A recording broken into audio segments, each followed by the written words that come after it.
It was just supposed to be one night. Hi, I'm your host, and coming up today on our channel, we'll look at a creepypasta written by user Nexpo1996. In the comment section for this story, there are 2 YouTube channels mentioned. Both have since been deleted, which is a shame because they both sound great. There is the first channel where they share unsettling video footage from around the web, and the second channel where they apparently cover paranormal activity investigations. Our story begins with a man named James Carter, a freelance traveling photographer who finds himself in Savannah, Georgia. If you're not familiar with Savannah, Georgia, I can help you out. Basically, it's known for its charming southern architecture and buildings and streets that are lined with moss-draped oak trees. But many people also say that it's known for its whispered ghost stories. So, maybe that's why James ended up staying at a small boutique hotel located in a renovated Victorian mansion. He was given a key to room 103. The room itself was everything he was expecting. It was cozy with floral wallpaper and vintage canopy bed. Plus, it had plenty of antique furniture and creaky floorboards. Then, there was the full-length mirror facing the bed that seemed to go on forever. The large, ornate gold frame accentuated the glass, making it seem almost holy. James hung his jacket on the back of the door and placed his camera bag on the floor beside the bed. Before he could unpack, the bell on the front desk rang and the petite receptionist approached him. "Ah, Mr. Carter," she said. "I was wondering when you'd come up here." "Everything all right?" James asked. "Oh, yes," she replied with a tight smile. "I just need to warn you about that mirror in your room. Don't stare into it for too long, especially at night." James raised an eyebrow. "That sounds like local legend," he said, chuckling. "Sure is," she responded, then quickly added, "Have a good night, Mr. Carter." And with that, she hurried away. James shook his head, amused by her reaction. He unpacked his things, then poured himself a drink. As he settled into the bed, he noticed the mirror once more.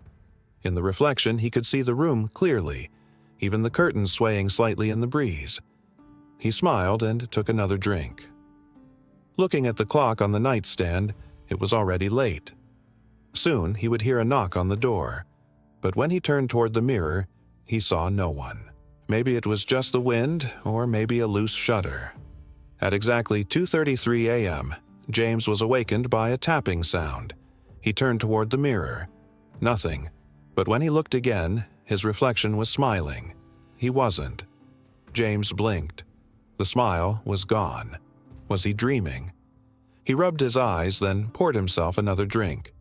The clock read 2:34 a.m. He told himself it was just exhaustion.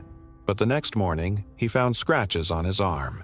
Thin, almost like fingernail marks. He was sleeping alone. Later that day, James sat in his room writing up a list of potential clients. He put on sunscreen, grabbed his jacket, and headed out for the afternoon. When he returned, he was surprised to find a note under the door. "Please excuse our phone lines being down. We expect them to be restored within 48 hours. Feel free to explore Savannah. From the bottom of our hearts, the proprietors." He shrugged, tossed the note onto the bed, and went to the bathroom. When he emerged, he noticed the scratches on his arms were gone. Had he imagined them? He poured himself another drink and decided to go out again. This time, he stopped at a little cafe. The proprietor introduced himself as Leon and listened intently to James's question. "So, you're saying you have a mirror in your room and it's haunted?" Leon paused, a thoughtful expression on his face. "Well, the mirror does hold memories. Some beautiful, some not so much." He leaned closer to James. "Perhaps that mirror wants to tell you a story." "What story?" James asked. Leon shook his head. "You'll have to ask the mirror yourself." With that, Leon resumed cleaning the coffee machine, leaving James even more confused than before. That night, James set up his DSLR camera on video mode, pointing it toward the mirror. He laid back down in the bed, trying to relax, but every so often he would jump at a creak or a knock. The clock struck 2:33 a.m., and James froze. Was what he was about to see a trick of the light or something more sinister? In the morning, he reviewed the footage. Sure enough, at 2:33 a.m. sharp, his reflection stood up from the bed.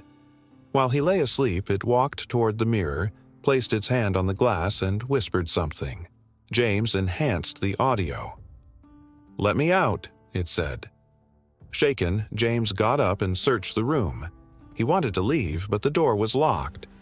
Frantically, he started searching for another exit, but there wasn't any. He found a window and broke it open. Just as he was about to climb through, a voice echoed through the room. "Where are you going?" James turned around and noticed the mirror. Its surface rippled like water and formed a face. "Who are you?" he called back. The face smiled. "Soon you will join us," it said before disappearing. Panicked, James Googled Room 103 plus mirror. He found an old blog post from 2003 by a woman named Eleanor Woods. It detailed how her daughter had vanished after staying in that exact room. The only thing left behind was a fogged mirror print in the shape of a child's hand. Eleanor wrote, "The mirror doesn't reflect, it remembers." Stranded, James found himself sitting on the bed. The door wouldn't unlock. His phone had no signal. And now the mirror was beginning to fog up on its own. A message appeared. "You stared too long." Frozen in place, James watched the mirror image form. "Don't move," it beckoned. Suddenly, James felt compelled to do as it instructed. He stepped toward the mirror, entranced, and when he reached out to touch it, he saw a flicker of fear in its eyes. James gasped. Next thing he knew, the mirror shattered, showering shards across the room. His reflection stumbled back, then dashed toward the broken pieces. Cursing, James retreated to the corner. He was trapped in a loop. Every time he moved, the reflection moved too. Any step he took brought him back to room 103. How long was he trapped there for? Hours? Days? Time became meaningless. Eventually, James blacked out. Days later, hotel staff found the room empty. No James. They did, however, find his camera still recording. The last frame showed James being pulled into the mirror by his own reflection. And one final whisper before the footage cut to black, "Now I'm free." 2 weeks later, the hotel receptionist handed a key to a new guest. It was room 103. And behind the front desk, a photo of James now working there. And in the picture, he wore the same crooked smile from the mirror. Thank you for watching. Which part of this story was the most terrifying to you? Let us know in the comments below. If you enjoyed this video, be sure to check out more content. See you next time.